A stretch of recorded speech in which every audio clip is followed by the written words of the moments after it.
Okay, we got a sand filter, a fresh one. See those arms down in there conduct the filtration through sand for this pool. And we're shot back in the sand out.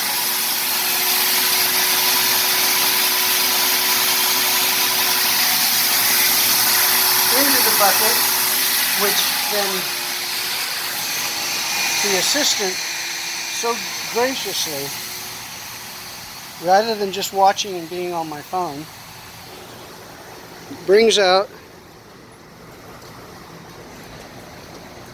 there.